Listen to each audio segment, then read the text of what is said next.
Hello everyone, and welcome again. In this quick video, I explain to you how to copy the membership of a specific user to another user in Active Directory. Also, with the same steps explained in the video, you can copy the membership of any group to another group or another user, and let's get started quickly. In the beginning, I will explain to you that the user membership is about the user's properties, and also the group he has joined, and also the permissions. Open the Active Directory Users and Computers to tell you in detail how to do this.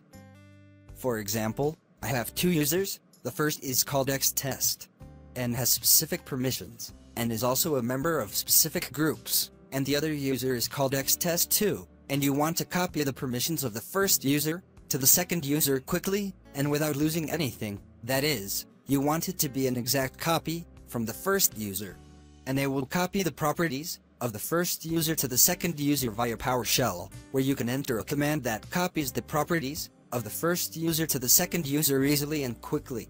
So open the PowerShell window so that you can enter the command responsible for copying the membership from the first user to the second user. After that, enter the command that appears in front of you on the screen, changing the first username to your current username, and also changing the second username to the username you want, and I will leave you the command in the video description, so that you can get it easily. Although the command is considered long, this command will actually save you time, and will save you from errors in the event that you want to clone a new user from an existing user, without forgetting any permissions.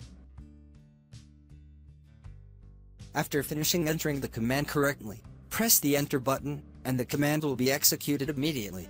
Now check that the second user has the same permissions, and also has the same groups he joined. Close the old properties window, and open the properties window for the same users, after executing the command, to verify that the command is working correctly. Indeed, the command was executed successfully, and the membership was copied correctly to the user. As I told you, you can use this command to copy the permissions of a specific group to another group or another user. I hope the video is useful to you. Thank you for watching. I also hope you subscribe to my channel. Thank you all.